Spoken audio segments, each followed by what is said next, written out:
And as long as I get more right than wrong, I'm actually a winner. Paul, you've had quite the journey. The brand that you sit here wearing today, a lot of my audience will recognise. How did you get involved with Hera? Spoke with my daughters and they were like, yeah, let's go. Authenticity, and Hera as a brand is about that. We want people to wear the brand because they like it. When you first came into Gymshark, Sort of first met them at the gym. and it was just meeting at the gym. Yeah, that was it. Meeting them at the gym. They called me the business guy. What made you realise it was the right time to exit? They go through tough times. You can't just stay the same, so you'll have to change. When you saw that play out in front of your eyes, that brand wouldn't even be around today. Well, it would have. Paul, in your own words, who are you and what do you do? Paul Richardson, obviously. I suppose I'm a seasoned entrepreneur is probably the word. I've changed it now to business athlete. So it just sounds a little bit more sort of modern. But been around in business many, many years now in all various guises. I'm a passionate family man. And family work and lifting. I love lifting in the gym. So those are my passions as well as cars. I was going to say, well, a couple of your passions have already been shown to us very clearly with an incredible 992 GT3 RS on the right, your bespoke Defender, which was wrapped, I'm sure people would have seen it over their social media feeds, in the Hera livery, which is very relevant to your story, which we'll come on to. But just behind the door over there is one of the coolest, amazing gym spaces I've ever seen at someone's home as well. So I don't doubt that you do love lifting when you've got a space to do that. And there is some also, which Paul may or may not get into, very cool cars sat around the van, as well as the ones behind it too. But to get into the kind of meat and bones about you, what mission are you on? I think it's changed over the years. I mean, when I sort of first started, I can honestly and openly say it was about money. You know, when I was in my early 20s, it was money orientated and also car orientated, because when I was young, you couldn't insure a car like a Porsche until you were 25. So on my 25th birthday, I had my first Porsche. It was a gold 944, which I bought from Nottingham. So yeah, relevant to then, it was all around the sort of money element. And then over time now, it's just got a bit different. And sort of one of my latest things now is I love trying to, in a sense, impart some of the knowledge, some of the things that can go right and can go wrong, generally in business and in life. Because if you're an entrepreneur, your business is your life as well. And try and help people with that a little bit in terms of trying to help them with the sort of potholes in the road that they're going to come up against, and help them maybe navigate around them, or at least cushion them and that sort of thing. So, you know, helping people is a big part of what I like to do at the moment. And where does that come from? If you take us back to your earliest years, what do you think is a pivotal moment that not only had you picking up your first 944 at the age of 25, but then has also been given enough longevity to get you to the position that you are now? What was like a key moment that's put you on this path? I think the most pivotal moment in my life has always been around my dad. And, you know, I've said it in previous podcasts, you know, he started off on the wrong route. He went to prison several times.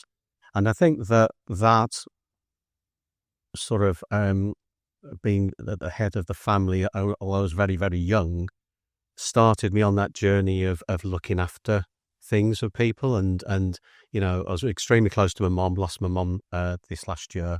But I think it was all around that, with my dad being away on holiday, working away several times. That sort of, I think, catapulted me up, in my head anyway, and you know, I've had a real good look at it, into this sort of like being responsible, being, you know, almost like I've got to look after everything, and I need to look after myself, but look after everything else as well.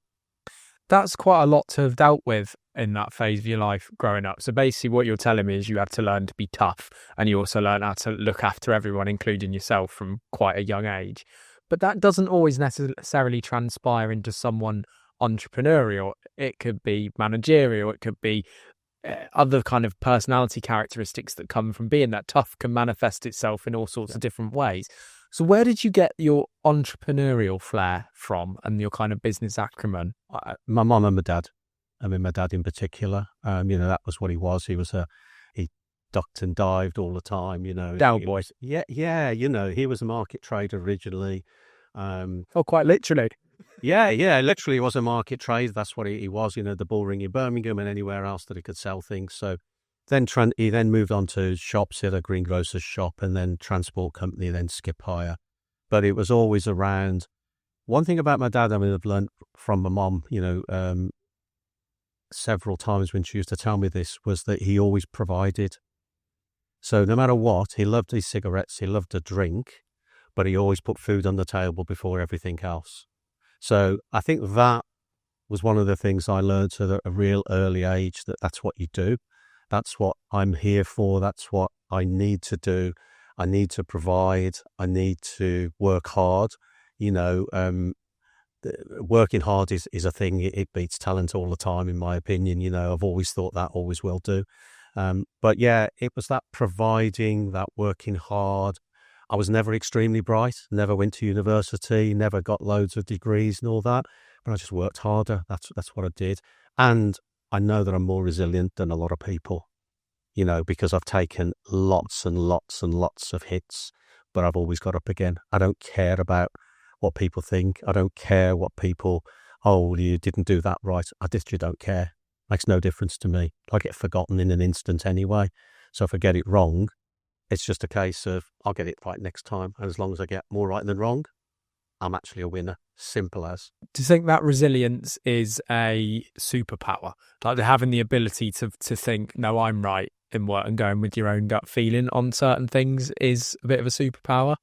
Yeah, I mean, resilience it manifests itself in many different ways. And it's changed over the years with me from not just a mental thing, because a lot of people think that as a mental sort of resilience, sticking in there and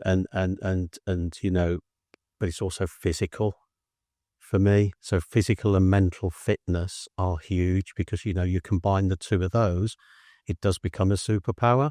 And resilience to me is also about being aware of yourself in that you can get things wrong. You should get things wrong. You will get things wrong every single day. You just will. And if you just, not saying don't let it bother you, but take it on the chin, accept it, admit it where you can. Sometimes we don't like doing that, especially almost to ourselves and even more so to other people. But once you've done it a few times, you realize actually it's not that bad. It's actually, you're thinking it's worse than it can be. So I just think that by accepting it, taking it on board, you try not to do it again. But, we spoke earlier about people, and you'll take people on and you'll think after 6 months or 3 months, or whatever it is, did I take that person on? And you'll do it again, and you'll do it again.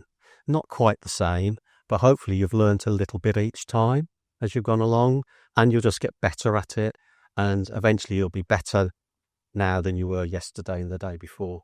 And that's the only way you can be. You're never going to be perfect.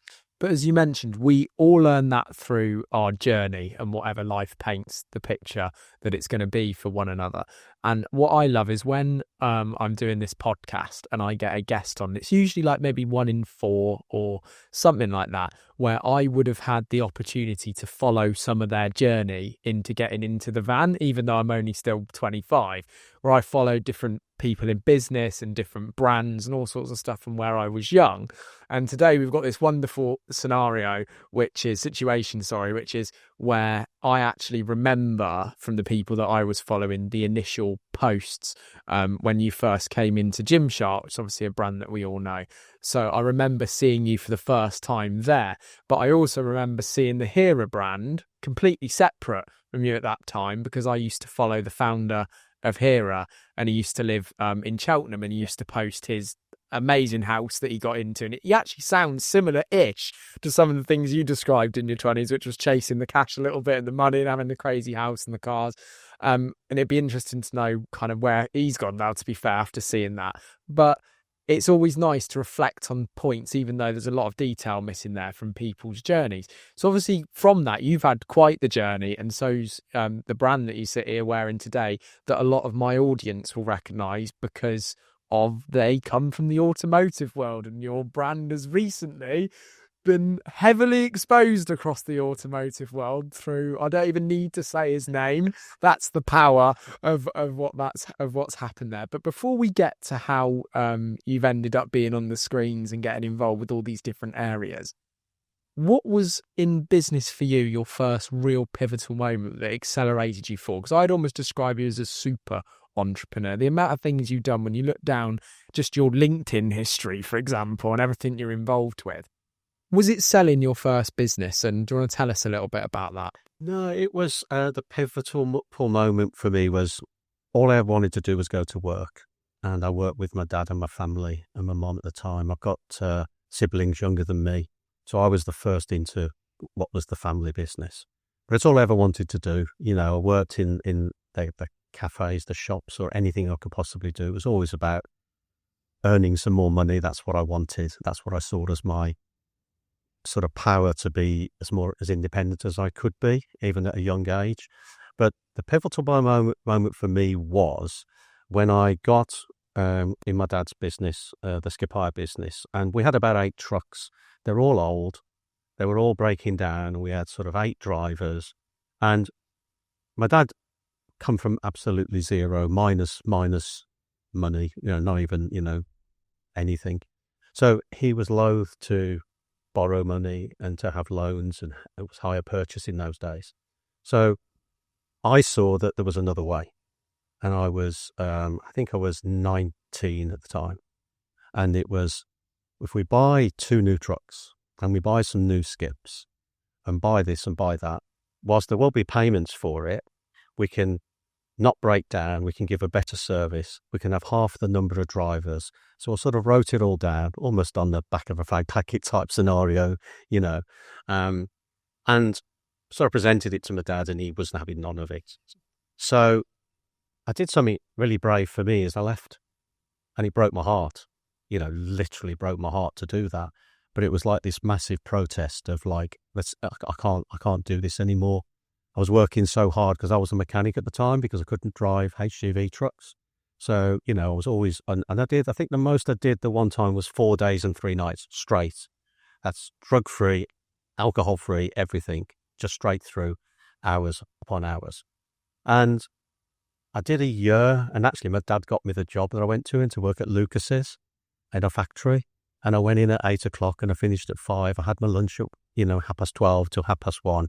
And I did this and I did that, and that was it. And I had weekends off and everything. And I did that.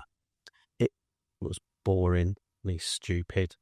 But each time me and my dad had a conversation about it was really touchy and hard at first. But eventually we got round to, will you come back? And I was like, no. Will you do this? No. Yeah. And eventually we both agreed yes. So what we did was we bought 2 new trucks. And I remember the registrations, EJF 996T, that was one truck. COH 353V was another truck. So T-Reg and V-Reg, that's how far it goes back. And we bought those 2 trucks of our first 2 on HP. We bought some new skips, got rid of some drivers. And the business just went boom. Because we were the best. No one else was doing that. Everyone else was doing what my dad was doing. And we just did it completely different. We had trucks that were all painted. They looked the part. It was smart. So everything worked. And that was the pivotal moment for me. Everything that worked. I'm not going to skip to this part yet, but that's really interesting. So we spoke about how your daughter's running Hera. Yeah. And I was going to ask about the belief in siblings to go and do that, but I can obviously now see where that's come from years ago. And would you say that was then when you developed that first bit of, it was almost like stamped on a bit of paper, like I knew that was going to effing work, and it did. Yeah, and I put everything on the line, because if I'd have never gone back, who knows what would have happened to me. Yeah, it's quite a critical moment. It was a critical moment, and as I said to you, it broke my heart, because that's all I ever wanted to do was work with my dad and work with the business, and I loved what I did, to do all that. So what was your relationship with your dad when that happened? And it sounds like it all went boom and going great. It was great. I mean, we had our times, we had our moments, but he saw that it was working, and the business grew. We ended up making more money. Everything was working really well. We were building a business then. So I think it went from earning a living to building a business. And, we sold that in 1989. And, it was our first business sale. And it was the largest skip hire business in the Midlands. So, and I think when we sold it, we had like 50 trucks or whatever it was. It got to be a big business. But yeah, we had our moments. We had plenty of moments when it was like, and I realized now that, I had to do things in a way that I did push my dad out in a sense, but it was just what had to be done to make the business grow and to be successful. He only lived a year after we sold. So, he didn't get to reap the benefits and then see the other things that I've done since. But I believed I was right. Hopefully I did it as respectfully as I possibly could. But it worked. So did you have a good relationship with your dad when that happened? Yeah. No, we had a, as a family, we've got a great relationship all round. And I've had my brothers and sisters working with me, for me, and all sorts of different things since. How's that relationship? Because it was the relationship between my dad, who had his own business, and his siblings was a lot more fiery compared with him and his parents. I know moments. So I've sacked my brother. I've done that, but we're still best of friends. We spoke this morning, We've got a family that worked really close-knit together quite a lot of the time, so that now that we don't, we're still really okay with that. And that, we lost our mom after many years. She was 92, and it was April. And, we came together like, as you should do, but we're not in each other's pockets because we've done all that. We've done many years of being every single day with each other.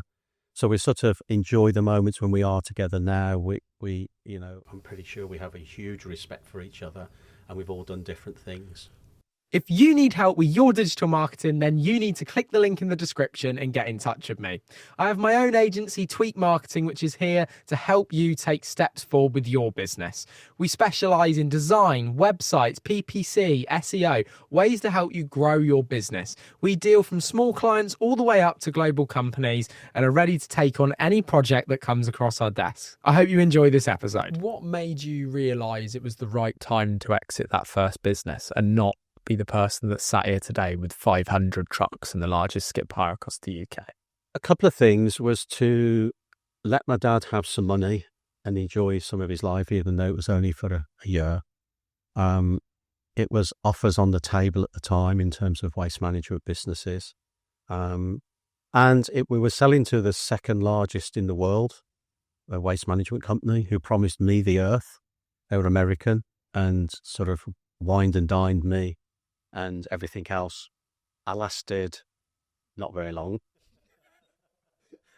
But I did learn a lot, so I learned so much that then I started. So I sold that in 89. Were you in your 20s then still? I was, what would it be, 30, just 29. So I was going to explore the world, go around with these Americans and stuff. It turned out it was just complete bollocks, basically.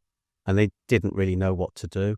So I spent 21 months there. I had a 3-year restrictive covenant, and after 3 years, I started again.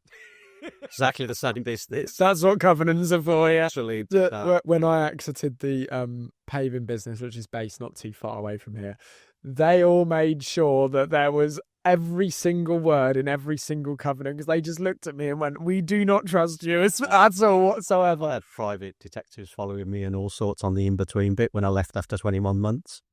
But I always wanted to go back in, always wanted to do it again, and I did, and then I did a one which was 5 or 10 times the size again.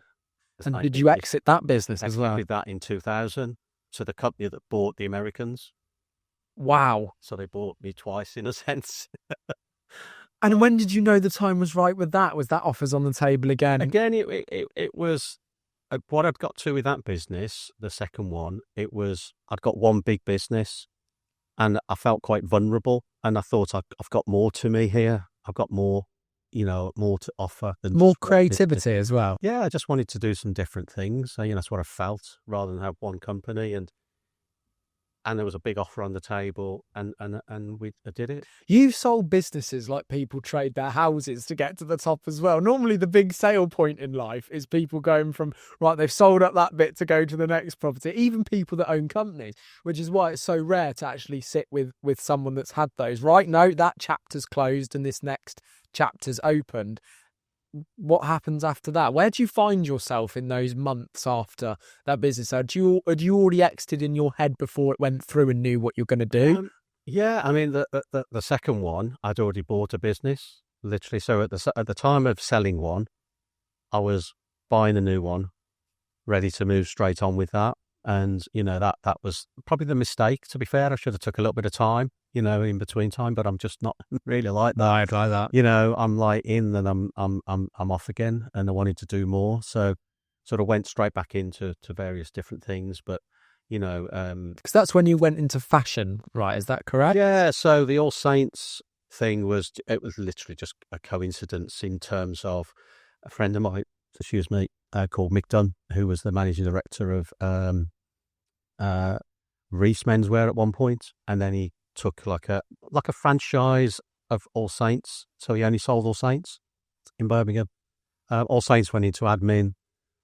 He had a problem because, he'd only got All Saints, and, I was a really good friend of his, and we bought it from the receivers. Good decision? Very good, yeah. I mean, I was in and out in about 18 months. I did really, really well. So I literally was the money person. Mick was the brains. Stuart Trevor was the original owner, and he was the designer. So again, I didn't really do a lot in terms of it. But without me, it wouldn't have happened, because we would have been able to buy it. They would have been able to buy it. Yeah. So again, what you learn about different things is it's all about a team. So there was a 3-man team there. So without one of them, it wouldn't have possibly worked as well as it did. But, it worked really, really well. I exited first very, very quickly. After about 18 months, did very, very well. But I had no passion with it. To me, it was just business. Mick exited after that, and then Stuart Trevor exited further down the line. The way you speak about the first fashion brand that you were involved with, is that correct? It was the first fashion brand? Yeah, it was, yeah. Isn't how I imagined you to. You speak way more passionately about the skips, despite the fact that I thought it would be the other way around in terms of the...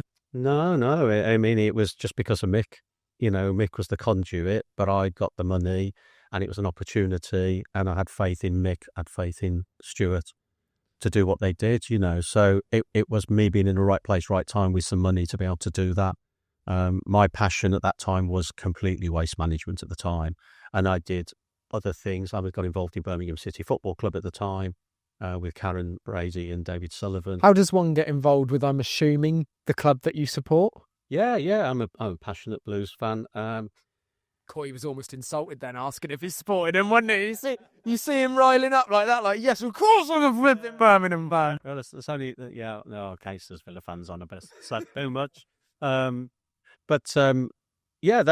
David Sullivan at the time wanted to sell the club, and there was a guy there called Simon Bradley, who was a really good friend of mine. He was commercial director. They asked him, was anyone who got any money who was a fan? And I was one of them, and there was a couple of others. They declined. I went and talked to them, and it started off as a buying a 5% in the club, which I refused. I ended up buying a percentage, but I was offered after having a meeting with Karen and David a PLC board place rather than just a football club place, because it's two separate things. And yeah, it was just again something I'd never done. I loved it. I learned so much. David Sullivan is probably one of the best businessmen I've ever worked with. Karen is also brilliant as well. I mean, an amazing woman, amazing. Sort of an icon, I think, in the women's world that people don't quite realise. But David Sullivan as well was a great sort of straight and to the point. No messing around. A player would get injured.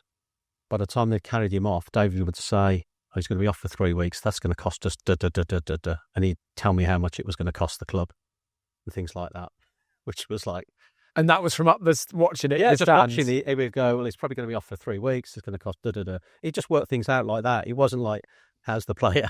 He's not to be hurt or whatever. Did you get involved with the the football club from the commercial love of business and the love of football, or from a love of competitiveness and wanting to try something like that? They, at the time, it was David Sullivan and Debbie Gold were pawn barons, and they weren't very liked in Birmingham area. Okay. They needed someone from Birmingham Who was liked. A little bit like the situation at the minute at Manchester United then. Yeah, they needed someone that was local and that could help. Was a supporter and the fans could get behind. Yeah, and that's what they did, and that's what happened. I was, again, really, really lucky because we're in the championship now, and after 6 months we went straight up. We won our playoff place, so we went up into the Premiership, which made it much easier. So I was, again, called Lucky Paul because I've been being 6 months. It took 16 years to get to. Cool, you made the right choice at the right time, don't you? A little bit, yeah, here and there. So, got a bit of luck with you, but you need it as well. So the brand that most people, though, are going to be recognising straight away from the podcast and the content that they watch online is going to be the one that you're wearing in front, and myself over here as well. Hera. How did you get involved with Hera? Because, as I said, I remember the previous founder. I followed him on social media. I've watched him grow the brand. If I remember, it was all about jeans, because there was a skinny jeans phase that went mad. Everybody wanted to wear skinny jeans. And I remember seeing photos with him with Conor McGregor and all these kind of people, and it was all about jeans. But it kind of twigged when I was putting together your episode last night. There's wow, I blinked, and it seems like this brand now is about way more than jeans, which commercially you'd understand is a good decision. How did you get involved with Hera, and why? And that was after a very big critical point in your life, which was Gymshark, wasn't it? Yeah, so at Gymshark, Ash White came to see us in 2018. He'd made a poor decision in that he got involved with some people that would supply him his products. And he'd gone on board, and I think it was around £4 million worth of product, which he wasn't selling that much at the time. But I think it was one of them too good to be true deals. He came to see us, and he was struggling, to make the business work. So he came to Gymshark. Would you buy it? We were very interested in it at the time. Myself, Ben, and Steve looked at it. We offered Ash a deal at the time, but we couldn't get to a deal in the end. So he walked away, we walked away, and that was it. That, we didn't look at any other fashion type brands, but, we did have an interest in that one. Fast forward to 2021, and Ash came back again, but I was exiting Gymshark at that point. It was all planned. How many years had you been at Gymshark? So I know you took when I was part of it. Originally in the end of 2013. That's when I sort of first met them at the gym. And then I exited in 2021, 2022. And it was just meeting at the gym? Yeah, that was it. Meeting him at the gym. Simple as David Lloyd in Bromsgrove. Wow. And that is talking like an entrepreneur, and Ben kind of, you can help me. You can. Yeah, it was Ben and Lewis, mainly Lewis at the time, because he was more vocal than Ben. And yeah, I was they called me the business guy because I was the only person they knew who'd been involved in business. So I was the business guy to help them out. But yeah, Ash came to see us. We didn't do a deal. He then came back again. And it was at the time I was like, I really liked the business, but it was in trouble. He'd done well to keep going over the time because he had to repay this millions of pounds that he'd owed these people. He went to court and sort of, not saying if he lost, but he had so much a year to pay. I think it was like 500,000 per year. So and he was paying it, but literally the business was just spiraling down. So he came again. I said to Ben, you interested? He said no. I said, do you mind if I have a look at it, because I'm leaving anyway? And he said, yeah, no problem. It's not a competing business. It's not into the gym space. So spoke with my daughters, and, we'd always said, that we wanted to do something. My one daughter, Holly, worked for Gymshark in the early days back at Redditch. She also worked at My Protein, and she also worked at Hera before Ash came to us. Wow. So, she was already there when Ash came. And so again, my other daughter was a PR girl in London with some really big agencies down there. So, and was working at hunter boots or, clothing, whatever, and PR agencies. So I'd spoke to them about it. So what do you think? And they were like, yeah, let's go. So ended up doing a deal with Ash. Basically bought 70% of the business originally in October. I think it's October 21. It's 3 years now. And then Ash kept 30%. After about a month, he decided he wanted to sell the rest, and I'd already got a deal. So I already had... Stuff happens quick in your life, I tell you. Yeah. So I know I bought the 100... Maybe that's the straight talking element, the no messing around, but stuff seems to happen quite quick. I like to go round and round and round, I like to keep it short and simple and to the point. You mentioned the 70%. That's obviously quite a critical number in terms of shareholdings in business. What was known as a super majority share. No one uses the word super, but it is a super majority share because it's full and final vote. Yeah. What do you think about partnerships and 50-50 shares and things? Have you always struggled with that kind of side of things? Would you like to have that full control? Or do you think it can work when it's right? Can work. I mean, again, when I first met Ben and Lewis at Gymshark, they had 50-50 each. First thing that I did for them was put a shareholders agreement in place, because I said you will fall out at some point, and they did. And then that shareholders agreement was the thing that saved everything, because it means that you have something in play, which means that... And the shareholders agreement is not just about when you fall out. It could be someone gets ill, terminally ill. What happens? Someone has a drug habit and they're not being able to work. What happens?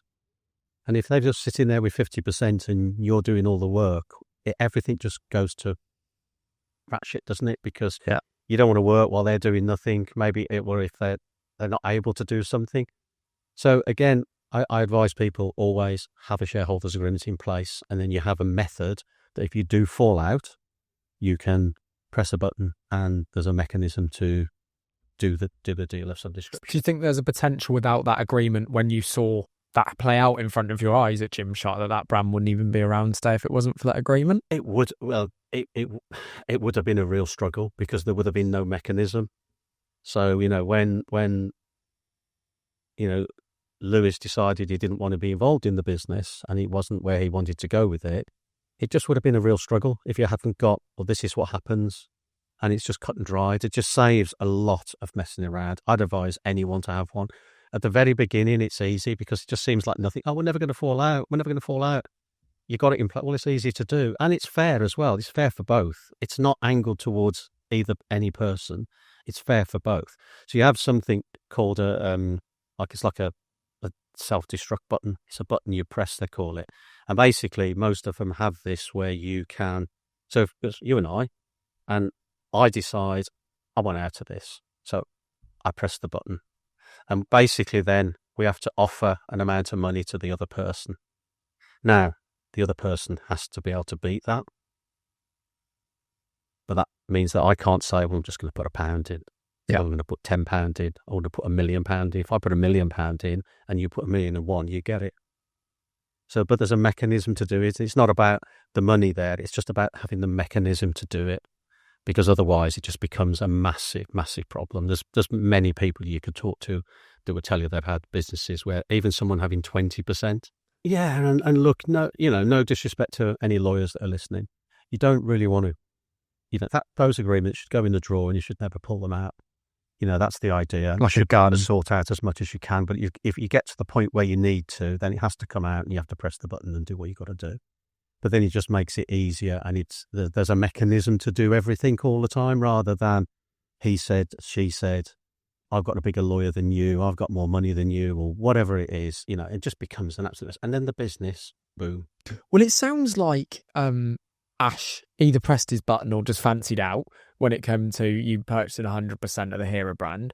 That means you got your hands on something, you got your hands on this fresh new challenge. You've come out of Gymshark. The growth of that business, I always admired the sheer growth. And I always wondered, and I always actually wanted to ask someone this question. It's the perfect person I got to ask. Was the early days of social media and that brand was it like riding a wave to get it off the ground? It launched the same year as Instagram did, if I remember rightly. Yeah. So they got many, many things right, and some of it by just absolute luck, being honest, and other things with skills, so a bit of a combination. But the early doors, it was just them having fun, and they picked up some YouTubers. Sounds like someone else I know in the early days. Yeah, and they picked some YouTubers in the US who were just happy to wear the stuff and have fun and whatever.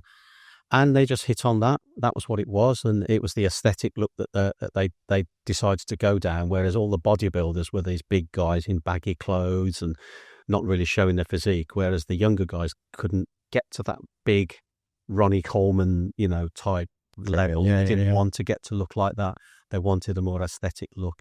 So doing that, along then came, Facebook, Instagram. And I think from my knowledge of it, and I'm by no means an expert, but I've been around people that are, it was all about the fact that at that time, the social media channels didn't realize what they actually had and, what was actually happening on their channels being used as sales channels. They do now. As we all know. It's very well optimized now, Very well, they know before anyone else does. But I think at that point, no, they didn't know that. So that was the biggest point where it was almost like free reign. The guys were doing stuff on Google and getting themselves up the top of paid advertising. Top of paid all the time by doing all sorts of different things. So they were just using everything they could that young people were really on it and trying one thing, trying another thing, trying something else. But hitting on the waves, getting a lot of the green lights, and just bringing it through, and being fearless, which is what they were. They didn't care because they got nothing to lose. They put 400 quid in originally. It's neither here nor there, and it was just like, if it works, it works. And, we'll have fun along the way. And that's what they were doing. But then it got to be a big business. It got to then get really, really serious. So you've ended up with the 100% of Hera. Sounds like some of those original things that you saw in those guys with getting involved with the YouTubers and making sure the right people were wearing the brands are followed through, and actually some of the things that Hera are doing. But how did you get involved? Obviously, you've got a passion for automotive and cars. When did you realise, or when did collectively, because it's a family business, your daughter's involved, when did you guys realise, or let's go talk to Matt, let's go and get on those channels and be involved? I think the original, we were talking about fashion on its own, and I sort of been talking to my girls about, they do all the work, by the way. They literally do all the work. They're the talent in the business. I'm definitely not. But we do talk a lot, and I will throw lots of things at them for them to think about. And, some things they'll want to move on with, others they don't. Because again, I talk to lots of different people. And the one thing I talked about at the time was, because we were talking about Gymshark itself and looking at how it happened. And think about a gymwear business is it's got the gym as its hook. It's got that thing that everyone goes to, whether you're an athlete, a golfer, an accountant, a road sweeper, a builder, you still go to the gym or can go to the gym. It's a common goal. It's a common thing that happens. So all those different people from all those different backgrounds gravitate to the same thing. There might be different gyms. There might be different standards of gyms and costs of gyms and all that. And the latest one, what's the latest one behind with H? For the last 3 months, all I've seen is the word High Rocks everywhere. And I'm like, what the hell is what? Competed in it a while back. So we talked about that quite a lot, and that was the hook of the Gymshark hook, and it was always there for them. And, you could always go back to it. And, you've seen the thing that Gymshark put now, we do gym, that type of thing, So again, that's apparent. And I talked about, obviously I've got a passion for cars, and talked about, when you're doing, shoots and interests, having other things in the background, I thought would really help. And being involved in other things. Widen the audience. Yeah, widen the audience. And obviously, they were expanding the female area because it was a male brand previously. Hera was completely male. You had females wearing it, but it wasn't. Because they nicked their boyfriends. I know. And that. So that was apparent. So the girls launched completely from scratch a female related brands. So that, and that's about 30-40% of the business now. Wow, it's grown dramatically. But that, I think, operates slightly differently to a male orientated brand in terms of what else is in the frame, what else is in the picture, what's other interests all the time. So cars became one of the things, and it was, the Mat Armstrong thing was not from me. It came that they contacted him and saw it and everything else. And then obviously the sort of two things gelled together. I've got the cars and got quite a few. So you didn't even know about this? No, not at the time. Did you watch any of the videos? Not until we sort of got okay. him, but as soon as then, I was hooked. I'm hooked now, he knows that. I'm like, Matt, what time's it coming as? But for me, it's the authenticity. And again, Hera as a brand is about that. We want people to promote and wear the brand because they will like it as well, not just because they're paid. And there is an element of being paid, obviously, and things like that. Of course there is. But our preference is around people liking what we do, liking what we stand for. My girls work really hard. Liking the quality. The quality. Liking to wear. Holly in particular, she comes from that side. So there's two parts to the element here, Holly and Georgia. And she's so passionate about the quality. It's mad, but it's that quality that will show through for the long term. So, that's where she comes from. And that's the connection between that and what Matt does and cars and around that is something we've just picked up on and we want to carry on through. Because you guys supply the HWBT Harbour Beat Talent online store as well, and it's like a collaboration with Hera and that. When you spoke to me earlier about like family and siblings, and sometimes I say, would your siblings lock heads? And then you mentioned one of the things that you really enjoy doing is guiding people through and going around the potholes. You sit here telling me about the position you're in where your two daughters are running the Hera brand and you've got one that's super passionate about quality. Like, it sounds like super passionate about quality. Have they ever locked heads within the business? And do you have to navigate those girls getting around with things? We as a three have locked horns, and it's been challenging, without a doubt it's been challenging because again, maybe I'm feeling like my dad felt at the time, way back in the day. I was going to ask. The trucks, things like that. Without being, what age are they within the business? So they're 35 and 30. Okay. So, but yeah, there's been some times it's been quite tough, navigating our way through, finding their feet, finding their confidence, and, me knowing when to, I'm going to use the word advise. Some might call it interfere. I do my best, but there's no playbook for this. There's no book that says you do this and this will all work. You've got to go through that motion, I think, and work through how it can work out between the two of you, three of you, four of you, however many there might be. But the three of us, we're still the best of mates. We talk all the time as a family. We're fantastic. We're never going to fall out. Do we? Having the three is also good because, again, very similar to the Gymshark, eventually when it was, Ben, myself and Steve at one point was the main three. There was many people after that. You always come out with a decision. So now we do the same. If there is a big decision to make, there's three of us in the room and whatever decision's made is we abide by it. But they make every day the decisions are done. I don't do that at all. What do you think about the term work-life balance? That's like challenging. I think you have to decide where you want to be on that spectrum and what you're willing to give up to get what you want. And some people, it's about pure money. They want the money. They want as much as possible. Some people, it's status. Some people, it's medals, whatever it is. Whatever you're looking to measure your success by, there will be some sacrifices. And generally, the bigger the prize, the higher the sacrifice. I think you have to decide, and I also think it'll change in your life as well. At different times, maybe when you have a family, you'll change certain things. I can see that coming through the story. Children.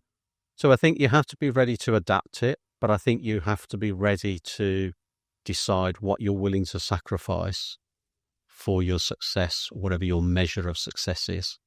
And, for some people, getting a shop and just having a nice living and, every day on the high street, whatever they be, or in a village or something, and they're really, really happy with that, and that's fine. Other people, that's not what they would call success. So, really tough question. You sacrificed a little bit. Well, did you or didn't you? Because you left your relationship with your dad at an early stage because you have different opinions on what should happen within the business. But you were kind of like willing to sacrifice that. I'm not staying on that track if it's not what I believe is the right thing to do. Do you think that could happen with your daughters and Hera, or do you think that you've got a wider mindset to deal with change and what they believe is right? I think that I am far more adaptable than my dad was. It's many, many years ago when I did that. And his background was pretty limited, in terms of his knowledge. He was quite a local guy, and hadn't seen what I've seen in between time. I haven't worked with all the different people I've worked with along the way. So that will never happen to us, I don't think. I think I would fully respect my daughters if for some reason they said, this isn't now for us, Dad. I would 100% respect it because I will back them on whatever they want to do. I've always done that, in whatever way they want to go in their life. I will always back what they want to do. I read that you grew up for a period of time. Was it in a pub car park? Am I right in saying So my original sort of background was I was going to be born into an orphanage. My dad met my mom. I was sort of a result of that get together. My dad legged it. My mom was going to an orphanage to have me because in them days, which is way, way back now, you didn't have a child out of wedlock. So she went to the orphanage, couldn't give me away, and then took me home. Her mom wouldn't let her go back, so she went to live with her sister. And then that sort of started, and eventually my dad came back, and I think that their first, I'll say home, was a two-berth caravan hooked up to a van on a pub car park in Cannock. So that's my sort of very early beginnings. Does that make you appreciate where we are today a lot more? Yeah, I mean, I'm not... for me, when people come and see where I live and, some of the things I've got, for me, this is about you can do it no matter where you're from. And, I like to say to people, if you want this, you're going to have to work really, really hard, because that's where I've worked hard. I've been lucky along the way as well, 100%. You've got to have some luck along the way. But the majority has been down to hard work, being in the right place. Think you make a lot of your own luck? Yeah, you've got to be in... my daughters will get this one. You've got to be in the sea to catch the wave. Simple as. So, you need to be around everything. You need to be doing things and trying things, and just working really hard, I think, gets you way above everyone else in the beginning. And then you want your luck, and then you want your talent, and then you want to be smart and all them things. But all the other things, without the working hard, they're not going to work. So the passion for cars, though, which is definitely a hell of a reason to work hard for when you're as loving as automotive and horsepower as we are. Because what's quite funny is we're sat with what used to be two old stables there. One of the first things you said is, yeah, well, I come in, got rid of the stable straight away. So you weren't into the horses, and no, horsepower. Yeah, I was into, but you're also still into Porsche, because you mentioned that when you were 25, you got the first 944 in gold. So what's your journey been with cars over the years? Just how much of a petrol head have you been? I've got a list somewhere, and I actually wrote it down for Ben and Lewis at one point, because we were all talking cars, and it's mad. So, when I was 21, I had an RS 2000 V-Reg, black Droop Snoop one, the squarish one. That was my passion. They're a lot of money now. Yeah, I mean, I've really been tempted seeing them. But again, older cars don't generally do it for me. There's a bit of space in between the ones. But there was 15 in here at one point. There's not now, but yeah, I mean, it's been all the way through. I've had many Porsches. C-Reg Turbo was my first 911 Turbo, 993 Turbo, which I absolutely loved. And I sold one a while ago and wish I hadn't sold it now. It's the one car I wish I hadn't sold. Out of everything that I've sold is the one car, because it's a really nice car. And then went on from there. I've had a lot of Porsches, Ferrari. I'm a big lover of a Bentley Bentayga now, which I absolutely hate it. Oh, I love it. I'm gonna argue the point with you here, because I do like a fast SUV. Yeah. And my dad was always into his fast SUVs, and when he got some success sort of after the 07, 08 years, sort of there on, he always had some sort of fast SUV. And I don't know what when he died, he had the Bentayga. So for just a period of time after, I just drove it about a bit. He'd had a Urus before, and I had a Range Rover Sport. I just couldn't gel with the Bentayga, man. It's not fast enough. When I braked in it, it felt like I was squeezing a sponge. So I'm gonna. Yeah. It's comfortable. I love it. But there's a new one. I just see you in a G-Wagon, Paul. I did have a G-Wagon. Yeah, I did have a G-Wagon, but I just think, no, I was going to say value for money, but that's daft, isn't it? Really. No, I mean, I absolutely. I think it gives me I've had the Range Rovers. Not a Range Rover fan. I think they're a bit overrated for what they are in terms. See, I love the Range Rovers. So again, that. I just love this one. They're now going to go up to about 680 brake horse, the new Bentayga. That will be, I think, a lot better than the current one. But I think it just gives me that sensibility. You like the horsepower, don't you? Because a lot of things around us are turbo. You've actually got that's the 992 GT3 RS. Yeah. There is a silver GT2 there with 700 brake. RS with 700 over in the corner, and you've put miles on it and enjoyed it. Do you want to talk about some of the other things that you've kind of driven and are lucky enough to have? Yeah, I mean, F8 Tributo, Lamborghini Aventador S, a few Mercedes, so the G-Wagon, C63 Black Series, a 360 Medina F1 Ferrari back in the day, early doors, again black. Loads of Porsche, different turbos, mainly the 911s though. I can see there's 3 911s in this room, and you're looking over at one. Four. Is there? Yeah. Well, they're not nice. Oh, yeah, no, there is. Yeah, there is. There is 4 in this room. I forgot about the Turbo S I forgot about the Turbo S in the corner. But there's a red. I'm not sure if it's quite in shot. Is it in shot? I'm not sure it's in shot. And you know what? I'm going to do something so B-Tech right now, which is I'll take a photo of the red one just out of shot, and we'll overlay it on the screen now to see what I'm seeing. There's quite a special story behind that car, right? Yeah, so that's a turbo 911 turbo flat nose. It's on a D plate. That's 1986. I was offered that car in 1990. It's a one owner. It's one family owner. So it's been 4 owners, but they're all in the same family. And I was offered that in 1990 when I lived in Birmingham in Edgbaston.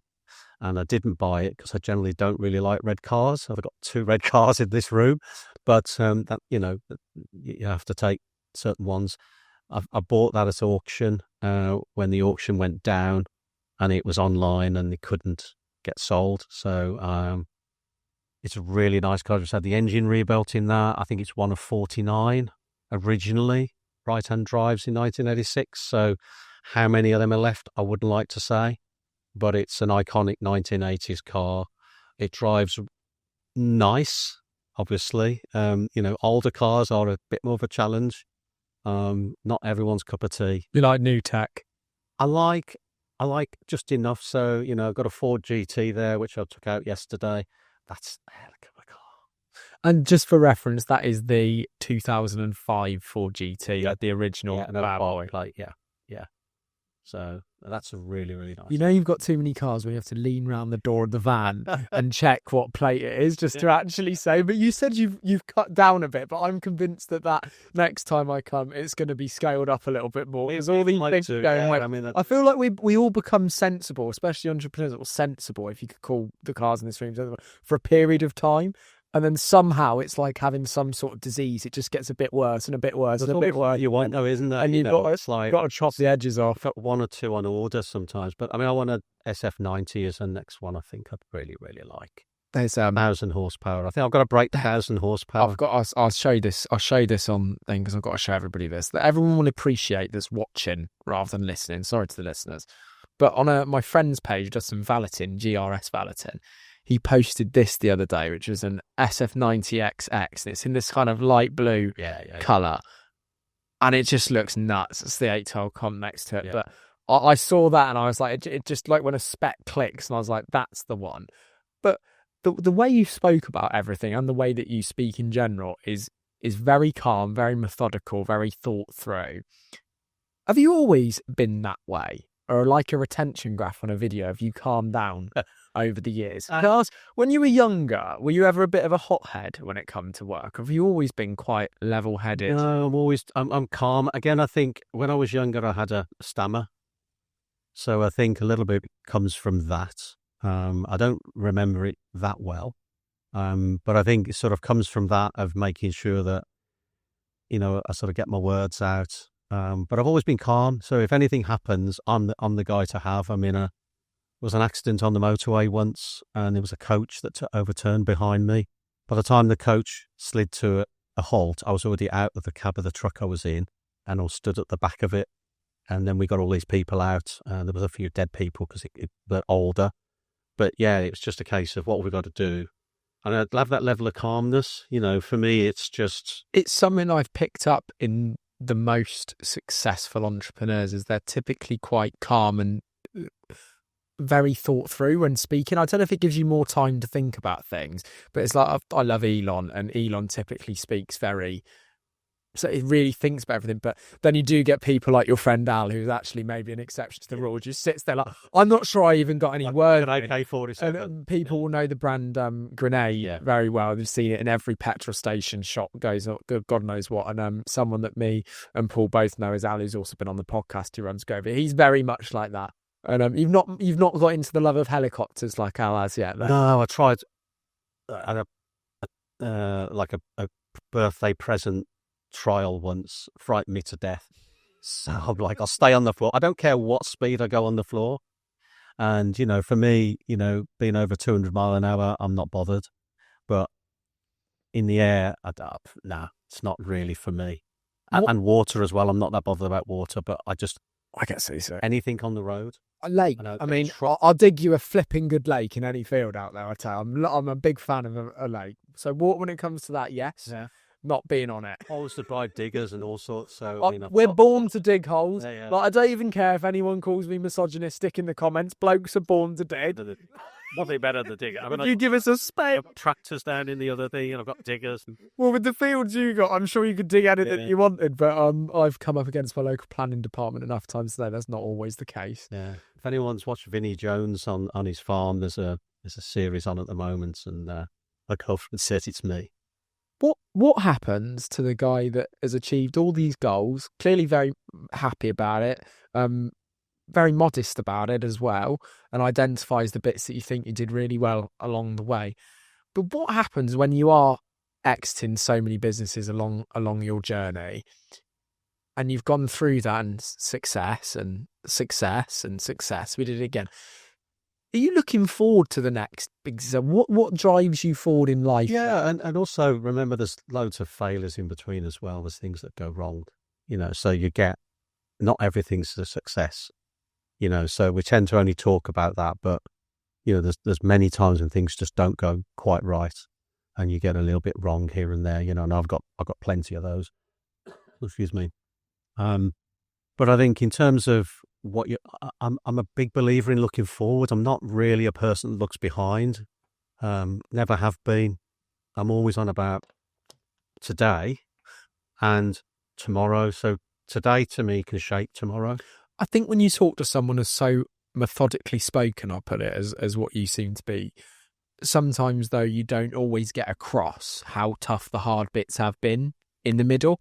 Have you had like a moment along that journey that comes to mind straight away? Like that was crap, that period of time. I've had, I've had times when you can't pay the bills, and almost like you're on a knife edge of this all going wrong. When, you're walking around, let's say the house or your garden or whatever you might live, and you're just thinking, what am I going to do? But for me, a lot of the time is, if you just keep thinking about it and you keep yourself calm, you will come up with the answer. It's when you go into a panic mode and almost like that's when you're going to get it wrong.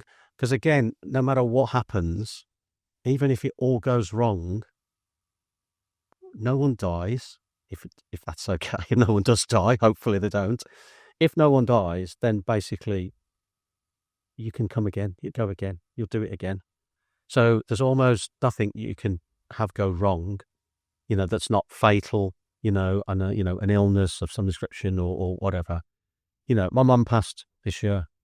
There's nothing I can do about that.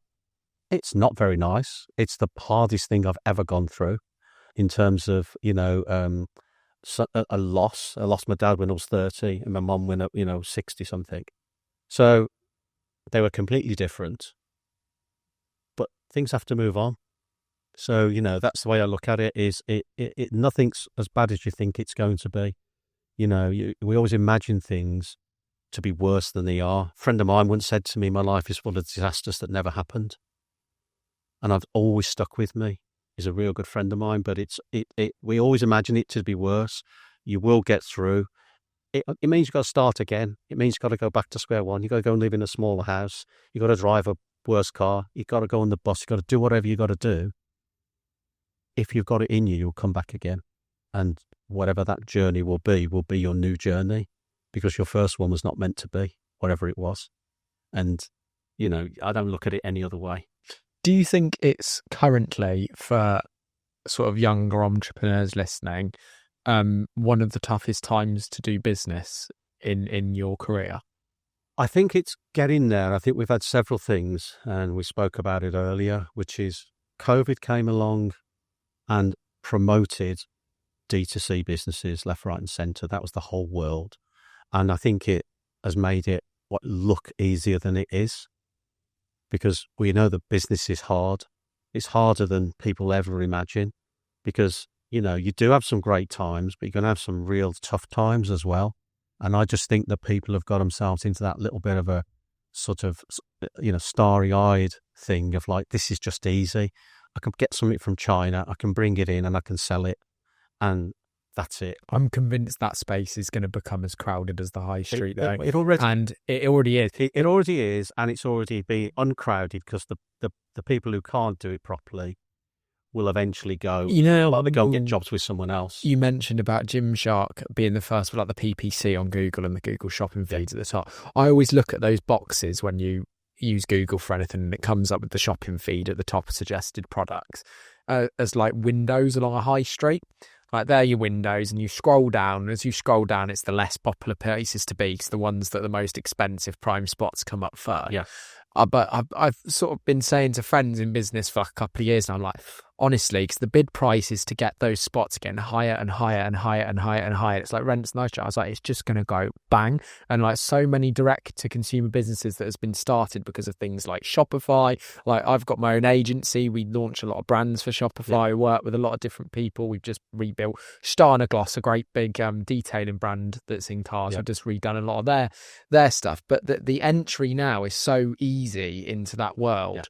In reality to other businesses that people start, that it's just crowding this space. And and as you said, it's so easy to get in, but it's hard to stay. And what people think is a really good business isn't, because good businesses last for a while. They go through the motions, they go through recessions, and they go through tough times, and they keep coming and they reinvent themselves, because you can't just stay the same. So you'll have to change and master the art of sort of doing something slightly different to what you were doing before, look at things differently, bring younger people in to help you with new ideas, or better people, whatever it might be. So again, that's a constant change. And I think a lot of people have just got lazy, and they've got this easy thing going on of like, well, I want something to do everything. I can work off my phone for 6 hours and that's what it's on it. That's not the reality. That's not the reality. It will get you in the end. And yet it might work for a little bit and it might sound good. And I can do this and I can go to the gym and I can do this in the morning and do that and I can start about 11. Great. By the time you've done that, someone else has been already at it for 4 or 5 hours. So you've just missed out. It's fascinating that though, because I look at that the same way, that world, but I actually think it there's this weird thing going on because I actually think it makes people less attractive as well, because an attribute of overall success is ambition, and you can have if there's lots of cash there sometimes but no ambition, there can be a bit of an empty void. I think like even if you're wanting to achieve anything, you're always going to wonder what the next thing is or where you want to go. Or I can't seem to think of a mindset without that. But one question I'd love to ask is, from everything that you've done and also from getting involved with brands and turning them around, if you can afford to, because no one knows everybody's circumstances and how they get into business. People have inheritances or exit companies, families, whatever. Is it okay not to make money for a couple of years if you think that you're on the right path? Oh, I think so, yeah. I mean, I think there's a couple of different things there. Is don't take it for granted, as in you've got money being put into your company by a VC, a PE or an angel or a friend and family or whatever, and you're just spending their money. So I think that's a bit of a problem at the moment because there was a lot of money around and people have got used to that. So I think that is a bit of a problem. But in terms of having a plan to build a business, it can come in many different guises. And as long as you're on your plan, or you adapt your plan as you go along, because we did have a plan. Was it Mike Tyson? Plan's great till you get punched in the face. So you can have your plan and then it goes slightly astray. So you've got to adapt a plan. So it might not have been your original plan not to make money for a couple of years. But okay, what's my plan B? Okay, I'm now into plan C. So if you can keep adapting that as you go along, I think, yeah, as long as you've got a way forward in terms of what you're going to do about it. Oh, you're still going to take your 200 grand a year salary? No. You're still going to do this. You're still going to do that. You're still going to not work on a Friday? No. So I think whatever you're doing, as long as you're putting the effort in and putting the hard work in, and there's a reasons behind why you're there and you're working your way to get out of them. It might be short, medium and long-term goals to do that. Then that's okay. And some people are building the business to make loads of money day one. That's hard.